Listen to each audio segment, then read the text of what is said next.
Donald Trump and Joe Biden faced off, and China is using the debate as propaganda to push their authoritarian model.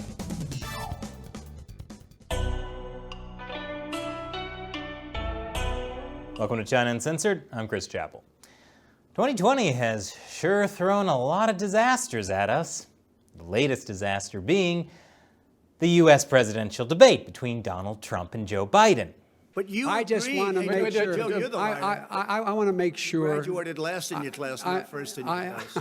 God. I got rid of the individual mandate. I'm going to give you an Excuse me. opportunity. I got rid of the individual mandate, which was a big chunk of comprehensive That plan. is absolutely a big thing. That was the worst part of Obamacare. Sir, Chris, you're that was the debating him, worst not part of me. Obamacare. It is at this point that I would like to remind everyone I am running for Supreme Leader of these United States for life. I, for one, pledge to never interrupt my opponent, because no one will dare to run against me. Anyway, do you know who was thrilled that this week's U.S. presidential debate was such a hot mess? Okay, yeah, but I'm actually talking about someone else. That's right. The Chinese Communist Party was thrilled because they can use the debate as a way to criticize democracy itself. China Daily state-run media reporter, I use that term loosely, Chen Weihua tweeted, in the first segment, they seemed incapable of observing the debate rules. Okay, yeah, that's fair criticism.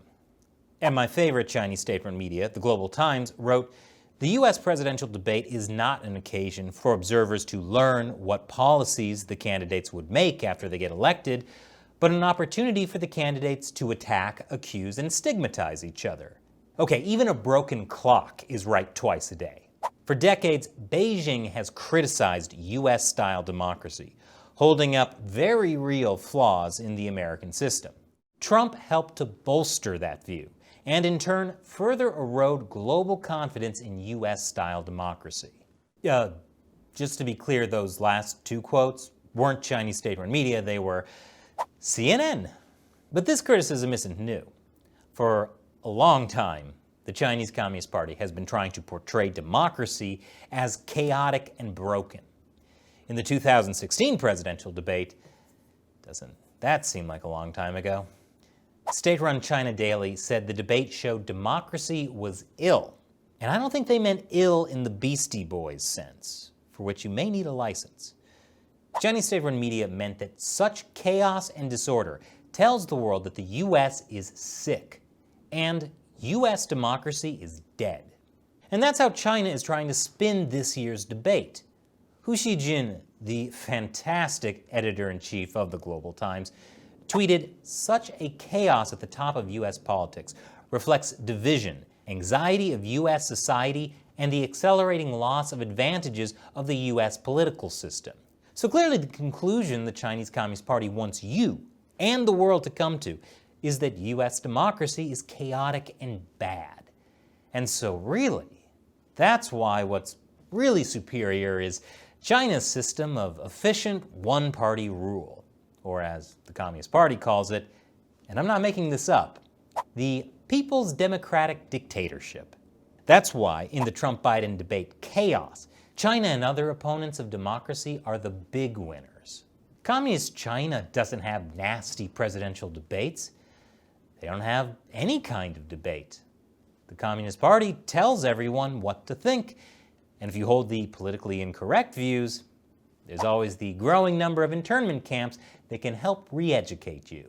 And if your heart's still in the wrong place, they'd be happy to remove it for you. So it's nice that all these Chinese state-run media people can go on Twitter, which is, by the way, banned in China, and complain about how chaotic and nasty American democracy is. But which is nastier? These debates, where people with opposing viewpoints get to make their case, even if they do it badly, or a system where the guy at the top purges all political opposition and leaves no room for debate at all? So while this may sound like chaos, Here's the Bernie deal. Sanders said the The manifesto. whole idea, let him.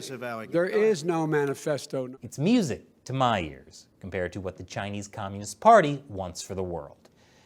And now, it's fan Q&A time.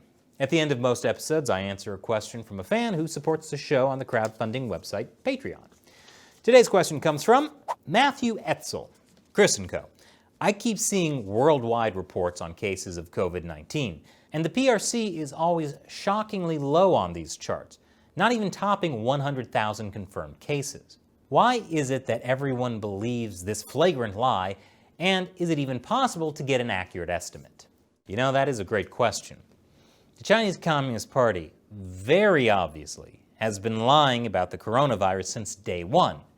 That's, why we have a global pandemic in the first place. And yet the idea that the US has more cases than China is repeated by media after media after media, because no one questions the numbers officially reported by the Communist Party. And although there were a lot of questionable things said at this week's presidential debate, this is one thing Trump did get right. And by the way, when you talk about numbers, you don't know how many people died in China. You don't know how many people died in Russia. You don't know how many people died in India. They don't exactly give you a straight count, just so you understand. So why do people believe China's numbers? Most people just don't know how much the Chinese Communist Party manipulates statistics, and it's hard to prove. But is there an accurate way to estimate the actual number of coronavirus cases or deaths in China? At this point, no. Some scientists have tried to estimate what the real count could be, but the problem is that if they use any publicly released data from China to do so, then their estimates are inaccurate too. There have also been a few data leaks about the coronavirus in China, but so far, nothing that's enough to figure out the real numbers for the whole country. Honestly, most people aren't paying attention to the numbers in China anymore because they're too worried about the coronavirus cases wherever they live. So the Chinese Communist Party just gets away with it. Again. Thanks for your question, Matthew. And thank you for watching. If you like the show, be sure to hit that subscribe button and share this episode with your friends and family. The Chinese Communist Party really hates that. And if you want me to answer your question on the show, along with a bunch of other cool perks, join what I call the China Uncensored 50-cent army over at patreon.com/ChinaUncensored. Once again, I'm Chris Chappell. See you next time.